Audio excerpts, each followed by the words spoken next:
Olá, irmãos, a graça e a paz do Senhor a cada um.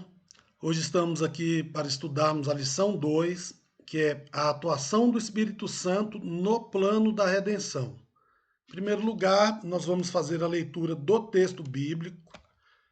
O texto ele está na integralidade, porque nós temos uma perícope inteira. Na revistinha ela apresenta só até do versículo 7, mas vamos fazer a leitura de João 16, versículos de 1 a 15, que diz assim: Tenho-vos dito essas coisas para que não vos escandalizeis. Expulsar-vos-ão das sinagogas, vem mesmo a hora em que qualquer que vos matar cuidará em fazer serviço a Deus.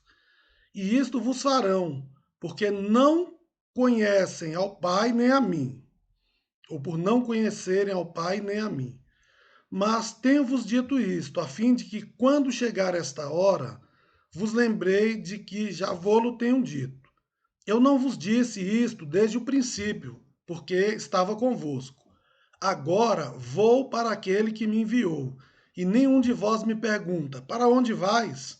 Até porque isto tenho dito, o vosso coração se encheu de tristeza. Todavia digo-vos a verdade, que vos convém que eu vá, porque se eu não for, o Consolador não virá. Quando eu for, vou-lo enviarei. Quando ele vier, convencerá o mundo do pecado, da justiça e do juízo. Do pecado, porque não creem em mim. Da justiça, porque eu vou para o meu Pai e não me vereis mais. Do juízo, porque já o príncipe deste mundo está julgado. Ainda tenho muito que vos dizer, mas vós não podeis suportar agora. Mas quando vier aquele Espírito da verdade, ele vos guiará em toda a verdade, porque não falará de si mesmo, mas dirá tudo o que tiver ouvido e vos anunciará o que há de vir. Ele me glorificará e há de receber do que é meu, e vou-lo há de anunciar. Tudo quanto tem meu Pai, tudo quanto o Pai tem é meu. Por isso vos disse que há de receber do que é meu e vou-lo há de anunciar. Feita a leitura desse texto, nós vimos que dos versículos 1 a 6, Jesus está num contexto no qual ele explica uma série de fatos que poderiam acontecer, e esses fatos envolvem perseguição por causa do nome de Cristo. A partir do versículo 7, ele entra na parte específica que é acerca da vinda do Espírito Santo. Ele fala da necessidade dele retornar aos céus, ou seja, ele tinha que morrer, ressuscitar e subir aos céus, e com isso ele enviaria o Espírito Santo, que é o Consolador. E ele coloca três atribuições inerentes ao Espírito Santo, que seria convencer o mundo do pecado, da justiça e do juízo. Jesus mostra que o Espírito Santo é o Espírito da verdade, então guiaria o povo de Deus em toda a verdade está na Bíblia, a verdade bíblica, e também o glorificaria. Então, nós passamos ao tópico número 1 da lição, que é o Espírito Santo como promessa de Deus. Então, nesse primeiro ponto da lição, nós vemos que a salvação e a plenitude do Espírito Santo, elas foram anunciadas no Antigo Testamento. Existem inúmeras passagens nas quais se fala da vinda de Jesus e do derramamento do Espírito. Mas nós selecionamos o texto de Joel 2, do 28 ao 32, que é o seguinte: E há de ser que depois derramarei o meu espírito sobre toda a carne, e vossos filhos e vossas filhas profetizarão, os vossos velhos terão sonhos, vossos jovens terão visões, e também sobre os servos e sobre as servas, naquele dia derramarei o meu espírito, e mostrarei prodígios no céu, na terra, sangue, fogo e colunas de fumaça. O sol se converterá em trevas, e a lua em sangue, antes que venha o grande e terrível dia do Senhor. E há de ser que todo aquele que invocar o nome do Senhor será salvo, porque no monte de Sião e em Jerusalém haverá livramento. Assim como disse o Senhor, e entre os sobreviventes, aqueles que o Senhor chamar. Então, aqui nesse texto, Jesus explica, na realidade, Joel, ele explica acerca do derramamento do Espírito no evento futuro, porque Joel viveu muitos anos antes de Cristo, séculos antes de Cristo. Então, essa profecia dita por Joel, juntamente com várias outras profecias acerca do derramamento do Espírito, se cumpriram em Atos 2.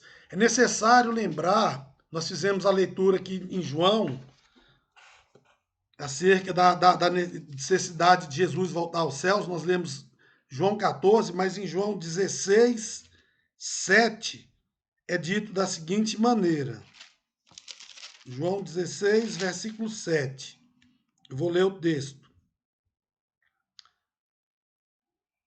Mas eu vos digo a verdade, convém que eu vá, porque se eu não for, o Consolador não virá para vós outros.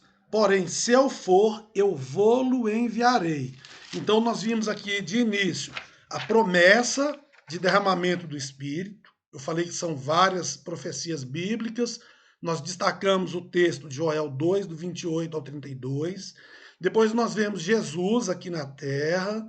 E Jesus, então, ele diz que ele teria que subir ao Pai para que logo em seguida ele enviasse o Espírito Santo. Então, era necessário que Jesus viesse, cumprisse seu ministério, morresse, ressuscitasse ao terceiro dia e subisse aos céus. E de lá dos céus ele enviaria o Espírito Santo. Então foi o que nós vimos em João 16, 7. E no capítulo 2 de Atos, todo o capítulo 2 trata justamente do derramamento do Espírito Santo no dia de Pentecostes, que relembra a festa da colheita. Quando se fala de derramamento do Espírito, quando se fala de pentecostalismo, o ideal seria aliar o Espírito Santo à colheita. A colheita de quê? Hoje. Colheita de almas. O Espírito Santo vem especificamente para capacitar a igreja a pregar o evangelho de Jesus a todas as nações, a todas as criaturas, para que todo aquele que crê em Jesus seja salvo. Então, esse derramamento do Espírito foi cumprido em Atos 2. Nós vamos ler os versículos 13 ao 16. Eu coloquei 14 aqui, mas na realidade é do 13 ao 16, que diz da seguinte maneira: E outros zombando diziam: estão cheios de mosto, porque algumas pessoas viram os discípulos falando em línguas de diversas nações. Não foram línguas estranhas, foram línguas de nações. Existiam vários povos reunidos em Jerusalém para festa, e nessa festividade, durante a ocorrência da festividade, Jesus enviou o Espírito Santo, os discípulos foram cheios do Espírito e começaram a falar nas línguas dos povos. Só que alguns, então, em tom de zombaria, disseram: estão cheios de mosto, ou seja, estão bêbados. Então, Pedro, pondo-se de pé com os 11, levantou a voz e disse-lhes: Homens judeus, e a todos os que habitais em Jerusalém, seja-vos isto notório, escutai minhas palavras. Estes homens não estão embriagados, como vós pensais, sendo a terceira hora do dia. Mas isto é o que foi dito pelo profeta Joel. Então Pedro faz a citação do texto de Joel que nós, agora há pouco, lemos para os irmãos. Então a síntese desse tópico é que o Espírito Santo foi prometido. No Antigo Testamento, vários profetas falaram da vinda de Jesus e do derramamento do Espírito. Quando Jesus veio, ele disse que tinha que subir aos céus para enviar o Consolador. Então ele veio, cumpriu seu ministério, morreu, ressuscitou, subiu aos céus, e essa promessa foi cumprida em Atos capítulo 2 e até os dias da atualidade. Sigamos. O Espírito Santo de Deus, ele consola e ele ensina. No texto bíblico, em diversos passagens do Novo Testamento aparece a palavra Parakletos, que é uma palavra que vem do grego e que ela define o Espírito Santo como um defensor, como um intercessor, como um auxiliador, como um ajudador. A ideia é de alguém chamado para ajudar. E a palavra colocada é consolador. Nós vemos de novo aqui no Evangelho de João 16:7. Eu vou ler aqui João 16:7. Já li, vou ler novamente agora, dentro desse tópico. Ele diz: Mas em verdade vos digo, convém que eu vá, porque se eu não for, o Consolador não virá para vós outros. Porém, se eu for, eu vou-lo enviarei. E quando ele vier, convencerá o mundo do pecado, da justiça e do juízo. Em João 14, versículo 6, nós lemos, Jesus, 14:16, aliás, Jesus disse: E eu rogarei o Pai, e ele vos dará outro consolador, a fim de que esteja sempre convosco. Quando ele fala de outro consolador aqui, Jesus está dizendo que é um que vem, que tem as suas mesmas características e que estaria com o homem. No versículo 17, ele diz, João 14:17, o Espírito da verdade que o mundo não pode receber, porque não vê nem o conhece. Vós o conheceis, porque ele habita convosco e estará em vós. Agora Jesus está mostrando que o Espírito Santo, ele estaria morando dentro dos cristãos. Então, o Consolador habita em cada um de nós, ele é o nosso intercessor, nosso auxiliador, é nosso consolador. Além de consolador, o Espírito Santo é ensinador. Irmãos, nós vivemos numa época que eu considero difícil. Inclusive nas denominações evangélicas, onde nós dizemos, onde o povo se diz seguidor de Cristo, nós vemos muitas pessoas negligenciando o ensino bíblico. A gente percebe que muitos não leem a Bíblia. Nós conversamos com inúmeras pessoas, mesmo sendo cristãs, falam coisas que são absurdas, sem nenhum amparo na palavra de Deus. Muitos negligenciam o estudo, negligenciam a participação em escola bíblica dominical, que é um instrumento de Deus, que eu creio que Deus colocou na igreja, o departamento de ensino, de escola bíblica, para que a igreja seja edificada. A Bíblia diz que Deus deu para a igreja evangelistas, pastores, mestres, profetas. E quando ele fala de mestres, ele está falando do ensino. Está lá em Efésios, no capítulo 4. E ele diz que Deus ele dá o ensino para que o povo de Deus ele cresça, para que o povo de Deus amadureça no conhecimento da palavra, para que não seja levado ao redor por ventos de doutrinas. E olha que nós vivemos num momento hoje, o que mais nós observamos são ventos de doutrinas, são ensinos dentro de denominações cristãs que na realidade não tem nada mais de cristianismo. E é bom lembrar que no próprio ministério de Jesus, ele sempre ensinava, tem várias passagens mostrando que Jesus sempre ensinava a palavra de Deus e aqueles que tinham interesse, que o amavam, até porque Jesus diz no Evangelho de João que aquele que me ama tem os meus mandamentos e os guarda. E para ter os mandamentos de Jesus, tem que ouvir, tem que aprender de Jesus. Então, na época dele, muitas pessoas iam até ele e ouviam seu ensino. Aí depois tinha a questão do praticar esse ensino, de ser como uma pessoa que construiu uma casa sobre a rocha, aquele que ouve a palavra de Deus e aguarda. Então, em Mateus 4:23, ele fala disso. Aqui é um trecho só, tem números falando do ensino de Jesus. Em Mateus 4:23 é dito da seguinte forma: E percorria Jesus toda a Galiléia, ensinando nas suas sinagogas e pregando o evangelho do reino e curando todas as enfermidades e moléstias entre o povo. Então, o primeiro Jesus ensinava, pregava o evangelho. Em decorrência disso, ele ia e curava as enfermidades e moléstias, né, os males entre o povo. Aqui a gente não vê uma ênfase, Jesus saiu primeiro para curar, não. Ele saiu primeiro para ensinar e para pregar o evangelho. E curas, os milagres foram consequências da pregação do evangelho do Senhor. E nós vemos aqui em João 14, 26, que o Espírito Santo, ele ensina. João 14, 26. Está aqui. Mas o Consolador, o Espírito Santo, a quem o Pai enviará em meu nome, esse vos ensinará todas as coisas e vos fará lembrar de tudo o que vos tenho dito. Nesse contexto, surgem pessoas dizendo que não precisam estudar a Bíblia porque o Espírito Santo já ensina, porque tem a unção. Irmãos, o Espírito Santo só ensina aquele que se dispõe a aprender. O Espírito Santo só ensina aquele que tira momentos no seu lar, em primeiro lugar, e se debruça diante da Bíblia para ler a Bíblia. Ele vai ensinar na leitura. Só que, além disso, o Espírito Santo, ele capacitou dentro da igreja pessoas com o ministério de ensino, para que o povo venha crescer. Então, nós aprendemos lendo as Escrituras em casa e nós aprendemos estudando as Escrituras Sagradas juntos com os irmãos na igreja.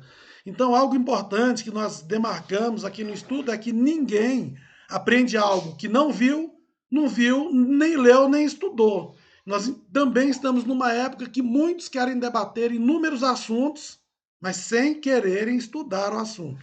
Então, nós precisamos aprender da palavra de Deus, aprender com o Espírito Santo de Deus para nós ensinarmos, para nós anunciarmos o Evangelho com verdade.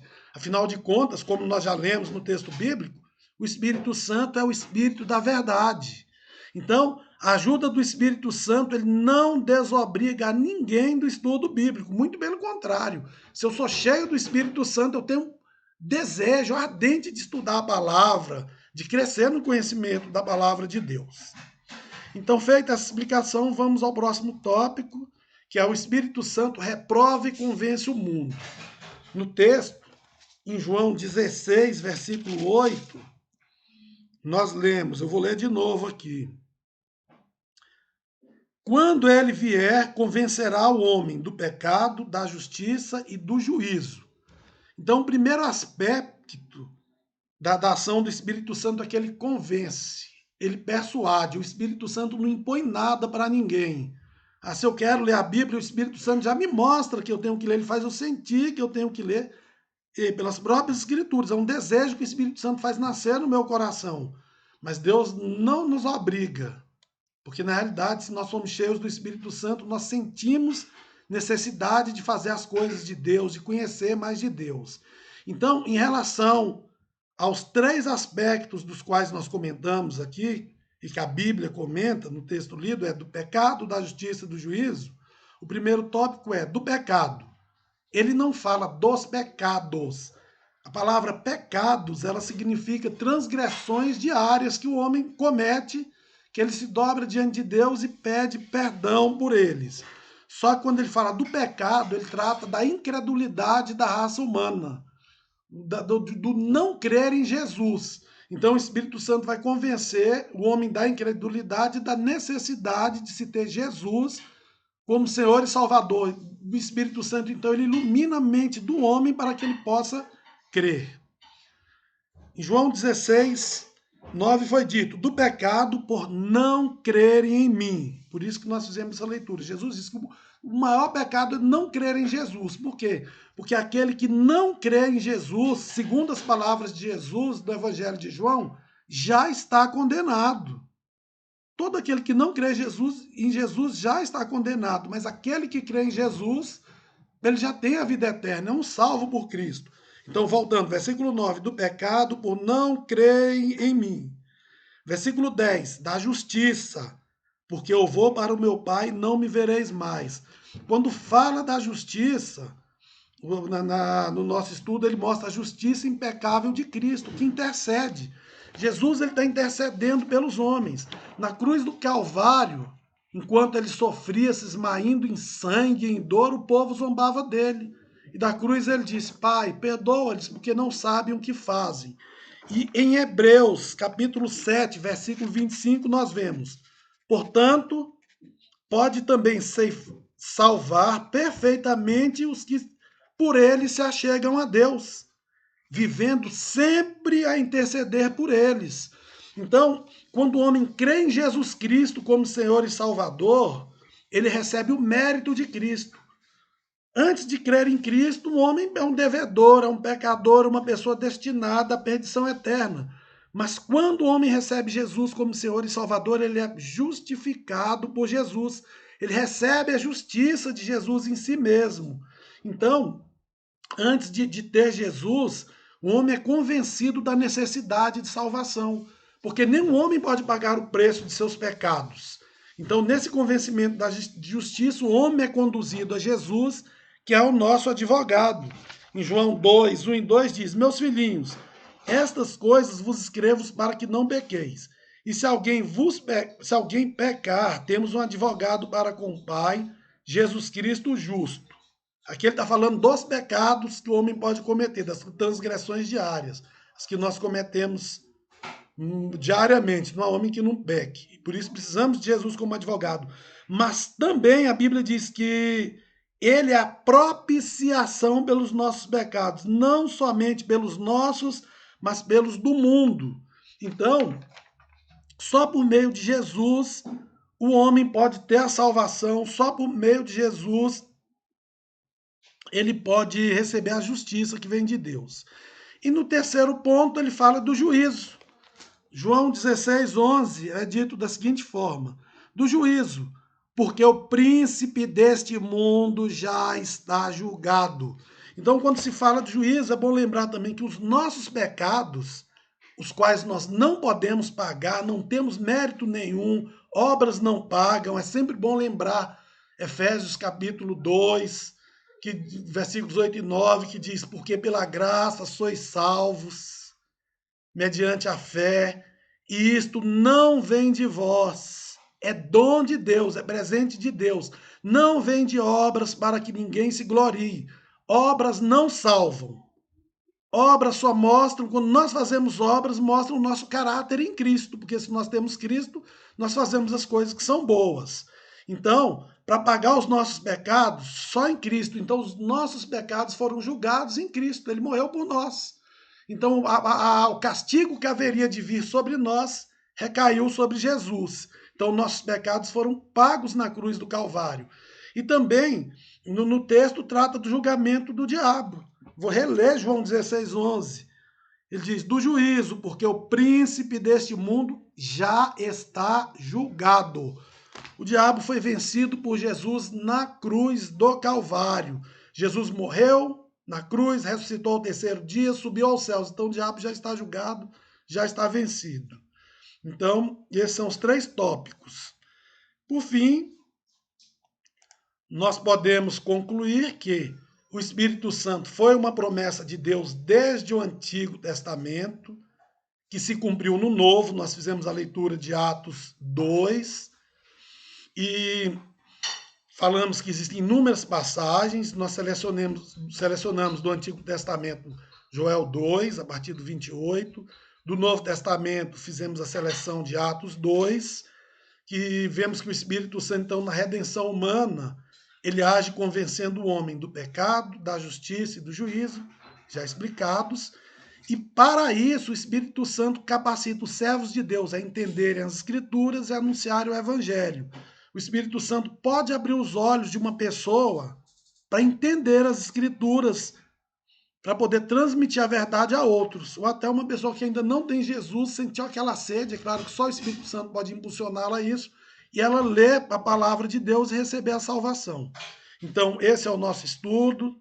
Desejo a todos um bom domingo, que Deus abençoe toda a igreja. Paz do Senhor.